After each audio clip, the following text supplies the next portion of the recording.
আজকে আমি আপনাদের সাথে পৃথিবীর 4টি ভয়ঙ্কর জায়গা নিয়ে আলোচনা করব, যার মধ্যে প্রথমেই রয়েছে ভারত। ভারতের এমন একটি দ্বীপ রয়েছে যেটি নর্থ সেন্টিনেল দ্বীপ নামে পরিচিত।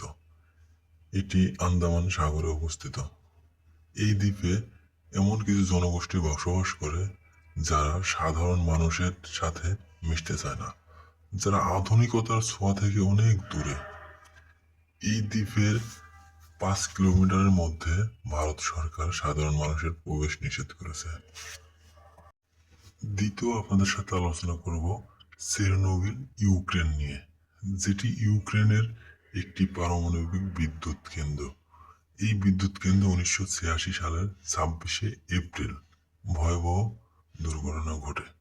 এরপর থেকে এই স্থানে মানুষের প্রবেশ নিষেধ। এর আশেপাশেও মানুষ বসবাস করতে পারে না। 3 নম্বরে আলোচনা করব দারভাজা গ্যাস ক্রেটার নিয়ে।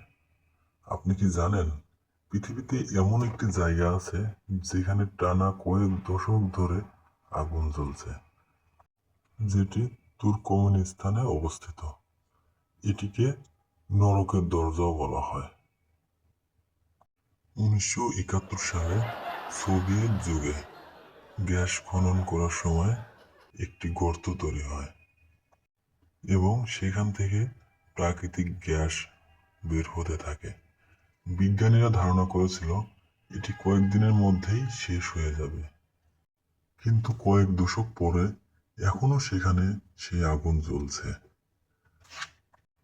রাতের অন্ধকারে এটি দেখতে পৃথিবীর সব থেকে বিপজ্জনক এবং রহস্যময় জায়গা বলে মনে হয়।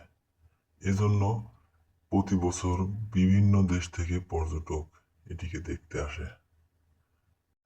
4 নম্বরে আপনাদের সাথে আলোচনা করব হাইকো স্টার্স।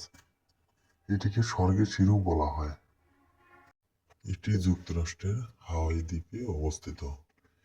এটি প্রায় 3900টি সিঁড়ি নিয়ে অবস্থিত, যেটি পাহাড়ের চূড়ায় উঠে গেছে। দ্বিতীয় বিশ্বযুদ্ধের সময় এটি সামরিক যোগাযোগের মাধ্যম হিসেবে তৈরি করা হয়। মনোমুগ্ধকর দৃশ্যের কারণে পৃথিবীর অন্যতম ট্রেকিং স্পট হিসেবে পরিচিত হয়। নিরাপত্তা ঝুঁকি এবং ব্যক্তিগত সম্পত্তিতে অনধিকারের প্রবেশের কারণে বহু বছর ধরে সাধারণ মানুষের মেঘে ঢাকা পাহাড় এবং প্রাকৃতিক সৌন্দর্যের কারণে এই হাইকো স্টার্স আকর্ষণীয় ও পৃথিবীর অন্যতম জায়গা হিসেবে পরিচিত রয়েছে। আশ্চর্যজনক স্থান সম্পর্কে জানতে আমাদের পেজটিকে ফলো করে রাখুন।